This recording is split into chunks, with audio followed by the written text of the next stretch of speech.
Do your teenagers have an attitude? Welcome to Parenting Matters Now, a source of parenting advice a few minutes at a time. Hi, this is Dr. Roger Smith with Parenting Matters Now. Teenagers are touted to have a terrible attitude. They're disrespectful, they're dishonoring, they talk back. All kinds of things happen in the teenage years. And I want to say that usually it's not the teenagers that have the attitude.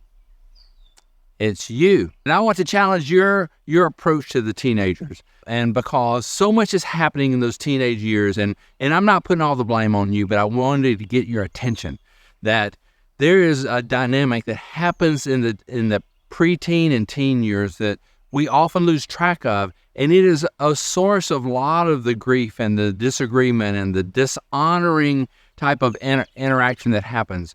And so when you say that your children, your teenagers will not listen to you, I want to say, first of all, you need to be the one doing the listening. It is a time where you have, for years and years, been pouring into their lives and talking to them, and they have been taking instruction from you, and they have not questioned you. They have had the faith of a child, but they are no longer a child. And there's a lot happening, and they are wanting to do the talking now. And it is the time for you to listen and to seek to understand, what are they thinking? What is going on inside them? And sometimes their attitude is because you've not listened to them. You've not really listened to what they're saying, and they have not felt like you were interested. You were just trying to control them. So many times when parents are embroiled in a controversy or a conflict with their teen, neither side is listening. And you've got to be the big person as the adult. You've got to listen to them and hear them out and to try to understand them. And I'm not saying that your teenager is entirely right, but they are struggling with ideas and thoughts. And you are the trusted person. You are the one that they should be able to come to and go, this is what I was thinking. This is what someone else said. And what do you think about this? Or they're experimenting with ideas that to you may be totally in conflict with how your family operates. But if you're not a safe place, they're going to talk to other people. They're going to talk to people who agree with them that may not be their best counselor. So it is a very important time for you to begin to practice listening and seek to understand and wait until they ask, what do you think? And so that is very hard for us as parents, because up until the point we get to the teenage years, we've been able to say whatever we wanted to, and they would just take it. Well, as they are transitioning to adulthood and their thinking and their capacity, they're not going to want to just swallow everything that we say. We have to have the kind of relationship where they feel heard, but maybe not even agreed with, but they need to feel heard before they can listen to you.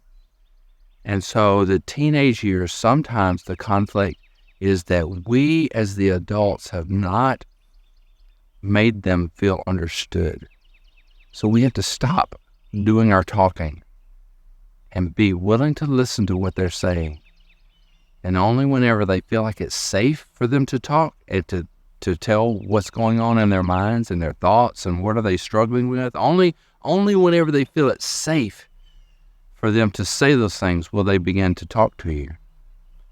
So find situations, we say that a shoulder-to-shoulder type of sitting arrangement, like in a car, sitting on a park bench, sitting at a lake where you're both looking forward and you don't have to make eye contact. Those are safe places for a child to be able to say something and not fear your evil eye looking back at them like, how could you say that? How could you think that?